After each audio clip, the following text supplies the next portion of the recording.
spells. The Lion Impale, they used to be like similar, these two spells, but got changed to make it more unique.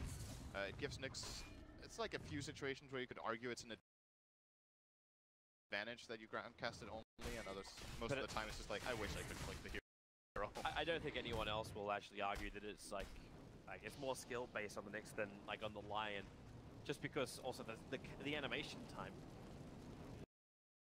Animation time for Impale. I think it got made better, but it used to actually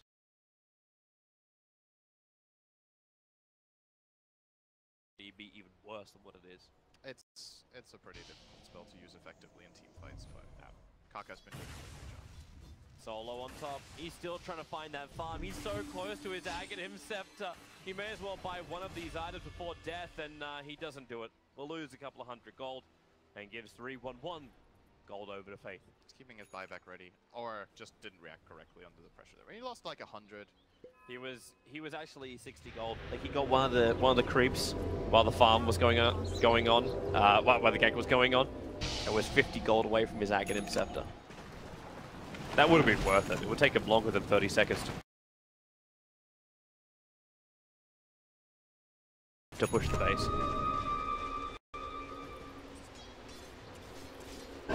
But for now, VP just try and keep him out. Nyx Assassin is missing. Weaver is missing. Yes, Invisible Heroes are missing. We need detection. That's the next one. Actually, Weaver is definitely not missing. Mr. Arcane Rune Weaver pushing the mid. Midas is missing no one. How about that? God. Petrified. Yeah, here we go. So this is as expected. The Aegis in hand, Sccc is going to start going here. They could have waited for his butterfly, but I think they just feel like, you know what, if we do that, we won't have enough time on our Aegis. Rather just gonna go and start hitting this tower. No one's already using the shrine. Like, he needs mana for the fight. Here goes your first attack. It's rammed. He's attacking it. Still has his Phantasm. Going to commit it out as well. But the Stone Gaze, already the Mythic Snake did its work. Disruptor died instantly. They were hoping to wrap around the back, but the stuns are just way too good here from Newbee. No one will stand its ground and at least pick off a bug. But that is all they're going to get from this fight. A buyback from the Dragon Knight does not have Dragon Form, BKB or Mjolnir effect, and SC is still as strong as he was when this fight began. Has the Aegis Immortal, 3 familiars dropping down. DK can be silenced up. If this is a dieback, you may as well call the GG, because there's no way Newbee are leaving your base. In fact, that's exactly what happens. Virtus Pro just stunned and outclassed by Newbee here in game 1. That Medusa pick just kind of sealed the deal in this game. I think that pick was the best pick of the draft. That's the biggest advantage you have by having the second pick, is that absolute last pick of the draft that can sometimes just mess with your opponents really hard. So I think in that fight, that kind of just highlighted the problem that I was mentioning for VP.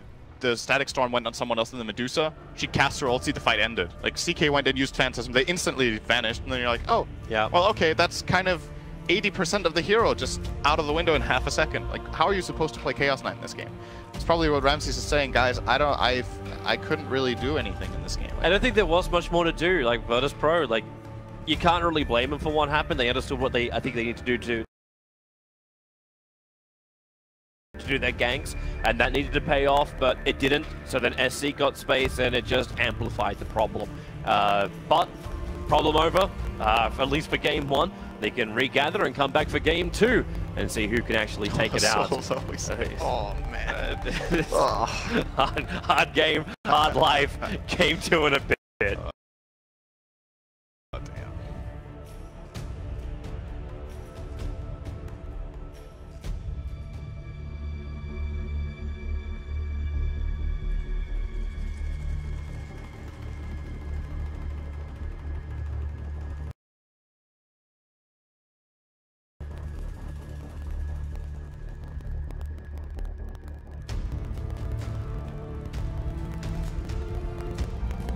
Did you see the way that they pushed that bottom racks without Exorcism? I think with double magnetic field, they could probably just take it down with the corrosive haze, right, from Slardar.